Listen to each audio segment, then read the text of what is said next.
Hello everybody, my name is Aceface. Today we're going to be trying out the Confessor Solo again in the T3 Abyss.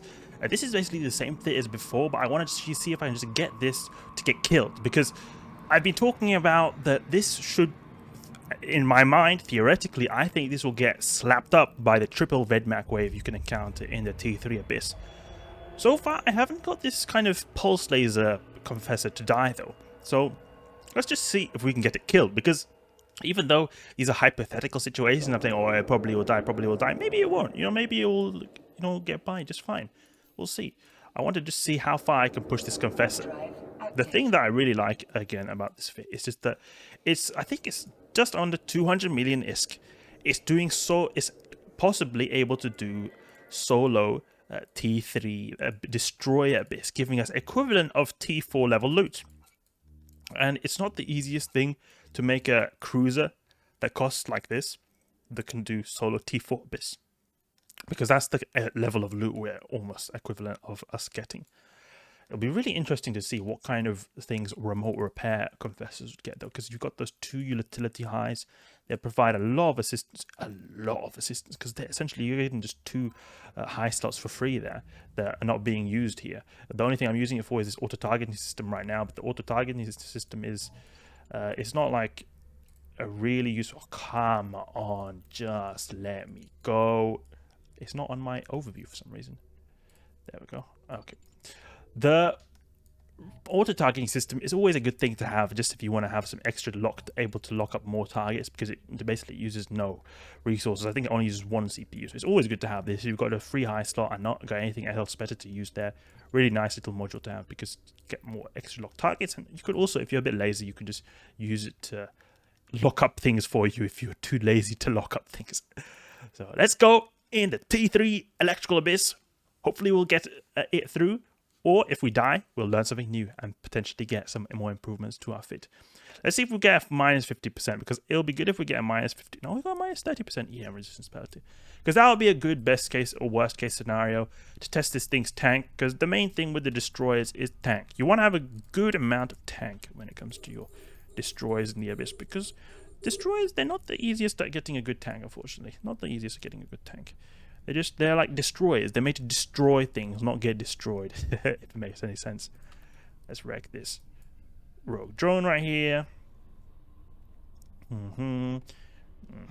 Something that will be good is to have a webifier, but it's really not really necessary. The only thing that will be necessary to have a webifier is if we've got the beam lasers, because the beam lasers, they have really bad tracking, so you'll want to have some kind of like webifier or something like that that will assist you taking out the small stuff, especially the angel guys who go really fast. They orbit you really close. It'll be really good to have some kind of webifier to get your tracking up to speed. Okay, can I go a bit faster now? Thank you very much. Ooh, taking a little bit of damage right here. I was being a bit too careless right there with without going into defensive mode. The rogue drones, they do a pretty potent amount of damage if you get up close. Hey, come on now. Why is it not doing damage? I think I was just at the edge of fall off. Let's go Scorch. Boop. Go on. Yeah, I was being a bit too careless there, but I don't see this as a too bad thing. I'm not saying that the fit is bad just because I went instruction now. I was being a bit too careless right there.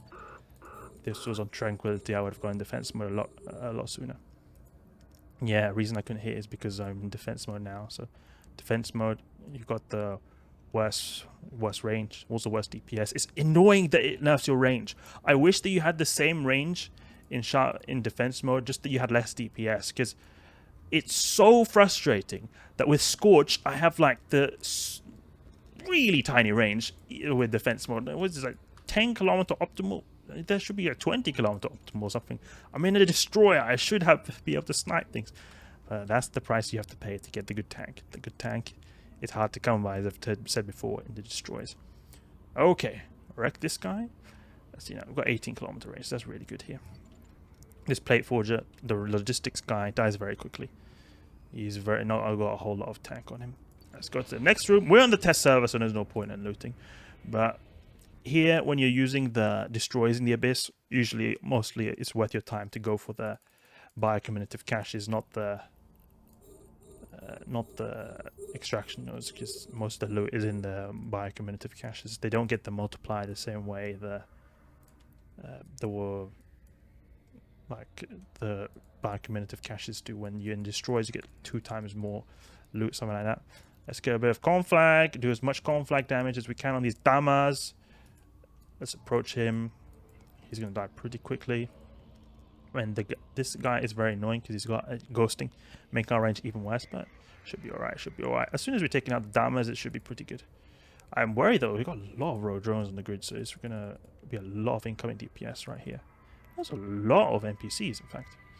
Can I please approach him? No, okay, we're gonna have to go in defense mode, and we're gonna have to use Scorch now. Come on, wreck him.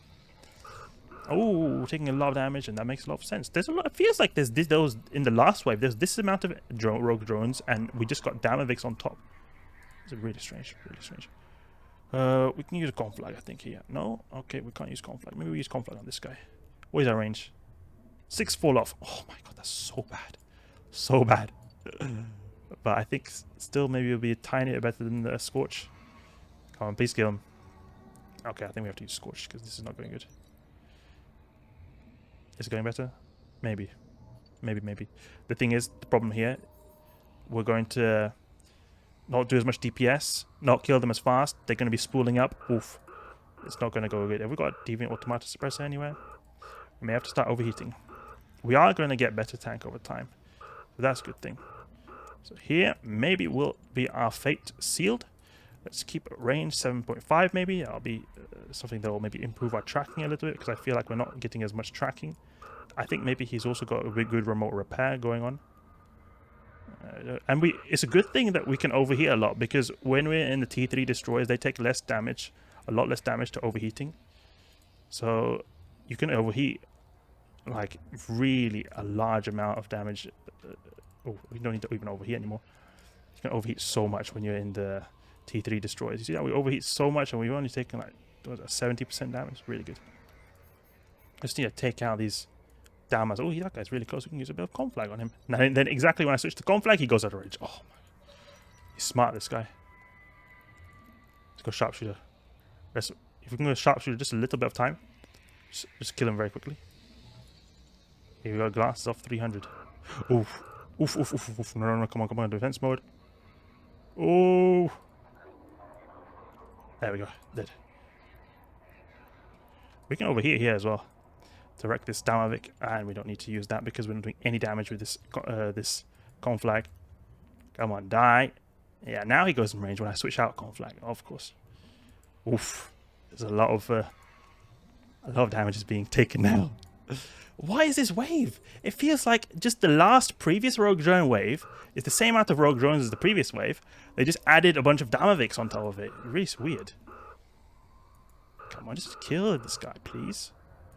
This is so damn frustrating. When you're in the... All would be alright if I had enough range. If I had enough range, this would be no problem. But the problem is with the defense mode, we have no range whatsoever. I'm going to try to take out some rogue drones, because these rogue drones, they really... Oh my god, we even burnt out one of our reppers. We're probably going to burn out this one too. We're going to burn out this one too, maybe? Okay, we did not burn out. Okay, good. Oh my god, wait, we're going to seriously die because we burn out our reppers. No, come on now, don't do that. No. Oh my god, we're going to start... Oh, that was such a big fail right there. That was a bit of piloting error, but that was definitely piloting error. But it also is a case of this just being a little bit too much DPS on the field, and both too much DPS, but also our inability to kill stuff. We were killing hardly anything when we were in the defense mode of the Confessor. When we were in sharpshooter mode, we were killing like 1 or 2 Damaviks almost straight away, like hardly in just a few seconds. Then it took us like a few whole minutes just to kill 1 Damavik back there. So definitely a piloting error thing on my part when it comes to taking out the armor repair just blew out, But also, I think that there definitely can be improvements here. And I think maybe that the Beam Confess would be a possibility to do these kind of filaments, because the main issue I had with the Beam Confessor was it was a similar case of the way the Pulse Confessor doesn't have enough range and enough DPS, but when it came to waves like the Kikimora waves, the Kikimuras, They like to keep, they had really high DPS, really high DPS. And when I go with the beam confessor, I have to have a little bit less tank just to be able to fit them at an MWD. So it's very difficult for me to face tank stuff there. It's just, oh, it's just really annoying. It's so frustrating. I think there should definitely be a way to get the Confessor to be able to solo T3 Abyss. I definitely think I would be able to solo the T3 Abyss if I, you know, used like expensive implants and that kind of stuff. But I don't feel like, I don't want to do that. I don't feel like it's necessary. I feel like I should be able to do it anyway, because I can kind of solo T3 in frigates in a retribution if I'm building it enough. So I feel like I shouldn't have to do that to be able to do it in a Confessor. It is just the way it is. It seems like just the way it is. Maybe there could be some more potential in the Jackdaw. In fact, maybe I'll test the Jackdaw next. I think maybe that'll be a good candidate for the soloing the T3 Abyss, because I have managed to do it before. Maybe I'll be able to improve a little bit on my previous fit. We'll see if we can get it to do the T3 Abyss. We'll see. We'll see. All right, I hope you guys enjoyed this video right here. A bit of a fail, but I learned that it is very tough for doing solo T3 Abyss with a Confessor, especially if you don't have any really powerful implants. If you did enjoy the video, please leave a like and subscribe. I'll catch you guys later.